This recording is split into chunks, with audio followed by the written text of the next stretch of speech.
After Chris Jericho smashed Dean Ambrose in the head with Mitch the Potted Plant, Ambrose was particularly upset since the plant meant a lot to him. In retaliation, he destroyed Jericho's $15,000 jacket, which was dear to Jericho. The following week, an infuriated Jericho snapped. He attacked Ambrose from behind, put him in a straitjacket, and hit him with his codebreaker finisher.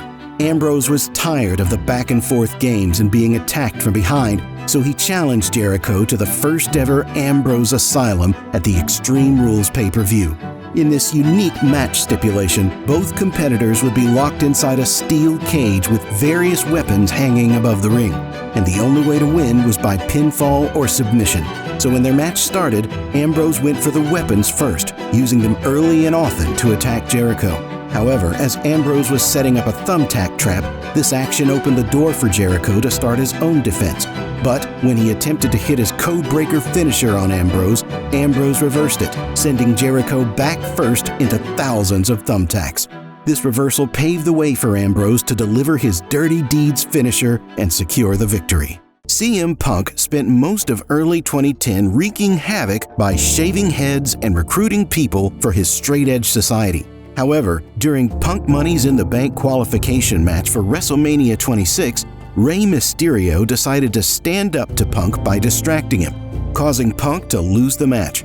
Punk was very angry about not being on the WrestleMania card, so when Rey started singing Happy Birthday to his daughter, Punk interrupted the birthday celebration and challenged Rey to a match at WrestleMania.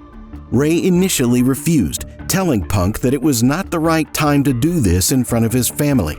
Infuriated, Punk slapped Rey and called him a coward, which eventually led to Rey accepting the match. When their WrestleMania 26 match began, Punk initially dominated, but Rey fought back and eventually won. This outcome infuriated Punk, prompting him to challenge Rey to a rematch. Aware that Rey might refuse, Punk offered a stipulation. If he lost, he would shave his head bald. Rey accepted, and their match was scheduled for the Extreme Rules pay-per-view. Punk initially dominated the match, aided by his straight-edge society members at ringside. However, the dynamic shifted after the referee ejected them from ringside. This allowed Rey to gain some offense. Just as he was about to secure victory, a masked man emerged from under the ring and attacked Rey, creating an opportunity for Punk to execute his GTS finisher and win the match. Rey was disappointed at losing the chance to shave Punk's head and eagerly sought a rematch. Aware that Punk wouldn't agree to the same stipulation, Rey offered to join the Straight Edge Society if he lost. Punk accepted, setting the stage for their over-the-limit pay-per-view showdown. Punk dominated early and often in the match, but his cockiness gave Rey an opening to secure a pinfall victory with a surprise roll-up. After the match, Punk tried to avoid getting his head shaved by having the Straight Edge Society and the Mystery Masked Man attack Rey, but Kane came out to make the save. This allowed Rey to handcuff Punk to the ring ropes and shave his head bald. Punk was extremely embarrassed by his new look, but at least some of his hair eventually grew back. The night after Mick Foley betrayed ECW by teaming up with Edge to defeat hardcore legends Tommy Dreamer and Terry Funk, Foley said he wanted to make things right and bring back the old Foley. But before he could elaborate, the Nature Boy Ric Flair interrupted him. Flair wanted to show the world that Foley was just a glorified stuntman, so he challenged Foley to a match. In response, Foley said he didn't need weapons and agreed to face Flair in a 2 out of 3 falls match at the upcoming Vengeance pay-per-view.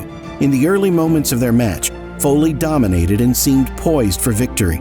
However, Foley got cocky and attempted Flair's figure 4 leg lock finisher, allowing Flair to roll him up with an inside cradle and win the first fall.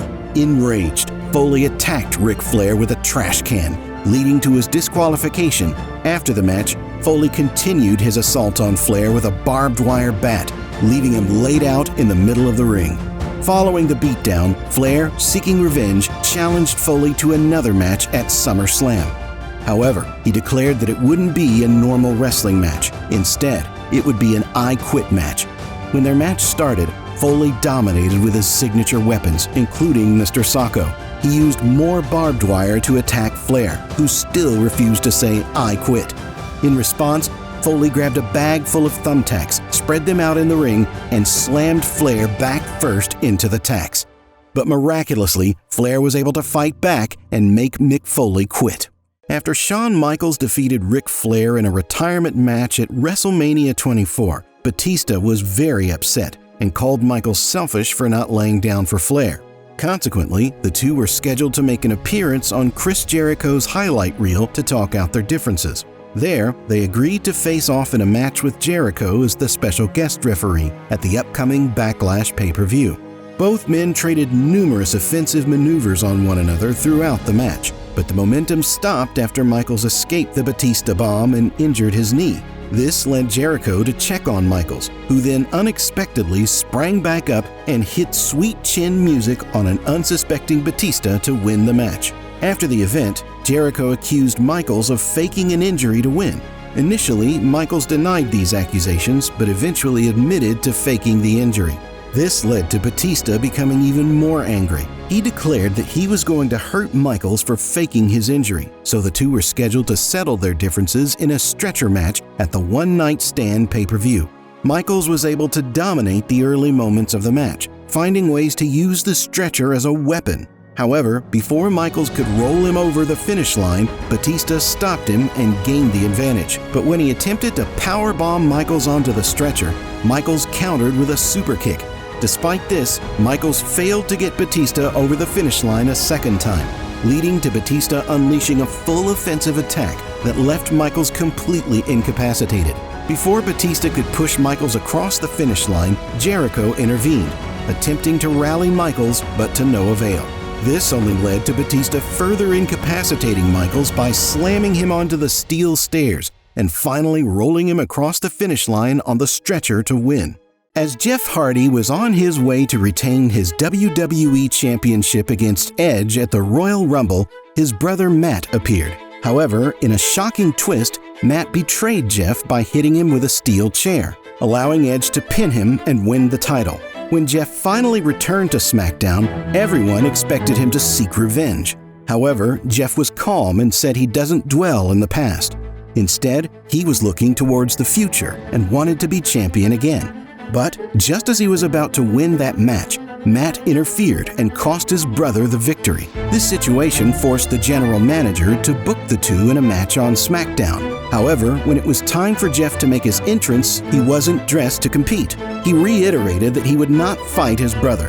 In response, Matt slapped him and called him a coward, but Jeff still refused to fight. Instead, Jeff was focused on qualifying for the Money in the Bank ladder match. Seeing this, Matt also focused on qualifying. However, Matt ended up losing his qualification match against MVP. This made Matt furious. So, during Jeff's qualification match against Shelton Benjamin, Matt entered the ring and hit Benjamin, causing Jeff to be disqualified and lose the match.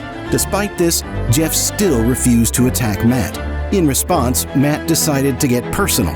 He talked about how Jeff lost his dog in a house fire and revealed that he had the dog's collar. This provocation caused Jeff to snap and finally attack his brother. As a result, the two were scheduled to fight in an Extreme Rules match at WrestleMania 25. When their match started, Jeff was able to dominate by using a variety of different weapons. However, Matt refused to stay down. For good measure, Jeff set Matt up on a table and stacked another table on top of him. He then jumped off the top turnbuckle, crashing through the top table onto Matt. Despite all this brutality, it still wasn't enough to defeat his brother. Matt fought back and eventually defeated Jeff by trapping him in a steel chair and hitting his Twist of Fate finisher. During the 2019 Royal Rumble, The Miz and Shane McMahon did the unthinkable by winning the Tag Team Championships. Unfortunately, they lost the titles to the Usos just a month later. After their loss, the duo invoked their rematch clause for the Fastlane pay-per-view. However, they were defeated once again, leaving them empty-handed. After the loss, both men consoled each other. However, Shane suddenly snapped and viciously attacked The Miz in front of his father. Later that week on SmackDown, Shane explained that he attacked Miz because he was tired of Miz using him to climb to the top. He admitted to enjoying the assault and challenged The Miz to a match at WrestleMania. When their match started, Shane provoked Miz by going outside the ring and grabbing his father, where Shane gained the upper hand by hitting Miz with a TV monitor. However, when Shane climbed to the top rope, The Miz's father stood proactively in front of his son. Shane then invited him into the ring, where he mocked and attacked him, but Miz quickly came to his father's rescue, and the two began to brawl through the crowd.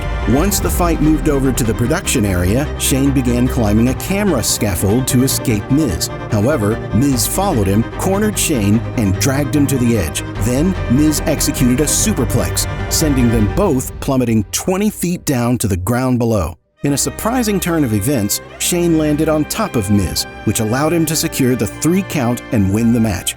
The night after Kurt Angle's victory over Kane at WrestleMania 18, Kane managed to exact revenge during a tag team match. He landed a cheap shot on Angle, which allowed Edge to secure the pinfall victory. This infuriated Angle, who being a sore loser, decided to interfere in Edge's WrestleMania rematch against Booker T, resulting in Edge's loss. Riding on this wave of revenge, during the first ever WWE draft, Angle aimed to impress Vince McMahon by defeating the Intercontinental Champion RVD. However, his plan was thwarted when Edge got involved. Consequently, a match was scheduled for the Backlash pay-per-view to settle their differences. Before the match, Angle was pouting backstage because Hogan was named the #1 contender for the undisputed champion over him. In an attempt to make amends, Edge approached him with some old pictures he found in his basement. However, this turned out to be a trolling effort. Consequently, in their Backlash match, Angle channeled his anger to his advantage, winning after 15 minutes of intense action. Following the victory, Angle planned to celebrate on SmackDown by unveiling a new t-shirt design. But before he could do so, Edge interrupted to congratulate him and expressed eagerness to see the new design. To Angle's surprise, the shirt revealed a message that read, "You suck," instead of the planned design. Angered and seeking to humiliate Edge in return, Angle challenged him to a hair versus hair match at the Judgment Day pay-per-view. When Edge accepted the challenge, Angle attacked him and cut off a lock of his hair as a message. When their match got underway, Angle dominated, making it seem likely that he would save his hair. However, Edge caught Angle off guard, rolling him into a small package to secure the pinfall victory. Edge then attempted to seat Angle in the barber chair, but Angle initially managed to escape, trying to avoid having his head shaved. Edge eventually caught up, applied a sleeper hold, and shaved Angle's head completely bald in front of the entire crowd. After Mr. McMahon distracted Shawn Michaels, allowing Shane McMahon to eliminate him from the 2006 Royal Rumble, Mr. McMahon explained his actions. He wanted to make Michaels' life miserable because Michaels had told him to stop talking about the Bret Hart screwjob. In response, Michaels decided to confront McMahon and challenge him to settle their differences in the ring. However, before he could accept, Shane attacked him from behind again. Subsequently, Mr. McMahon announced that instead of fighting Michaels, he would be hosting Michaels' retirement party. However, during the party, Michaels decided to rig up his retirement papers in McMahon's face. McMahon forced him to join his special club and announced that they would face off at WrestleMania. However, before their match, Michaels would have an opportunity to get revenge on Shane in a street fight during Saturday night's main event. Michaels managed to dominate most of his match against Shane, but McMahon's eventual interference led to Shane delivering a low blow to Michaels. Shane then put Michaels in the sharpshooter, at which point McMahon called for the bell to prematurely end the match, echoing the infamous incident with Bret Hart. During their WrestleMania match, Shane and McMahon attempted to pull off more shenanigans, but Michaels finally gained the upper hand. He attacked Shane and forced him to join his father's infamous club. However, Michaels didn't stop there. He trapped McMahon in a trash can and delivered a flying elbow drop from a 20-foot ladder. Michaels then executed a sweet chin music for good measure and pinned McMahon to win the match. After Victoria started to beat up the fabulous Moolah, Randy Orton ran in to make the save, pointing out that it was Moolah's 80th birthday. However, instead of singing happy birthday, Orton laid her out with his RKO finisher. Orton explained that his shocking actions were motivated by a desire to be known as the Legend Killer. In the weeks that followed, he demonstrated this by taking out Sergeant Slaughter, Booker T, and Rob Van Dam in singles competition. Realizing he needed a grander gesture to make a significant statement, he challenged Mick Foley to Foley's signature hardcore match at the upcoming Backlash pay-per-view. Orton, having a history of bullying Foley with little repercussion, anticipated an easy victory. But as the event approached, Foley's demeanor grew increasingly erratic, culminating in his transformation into his hardcore alter ego, Cactus Jack. Orton became concerned as he was well aware of Cactus Jack's dangerous reputation in the past, known for pushing wrestlers to their limits. Therefore, before their match started, Orton entered the ring prepared, carrying a trash can full of weapons.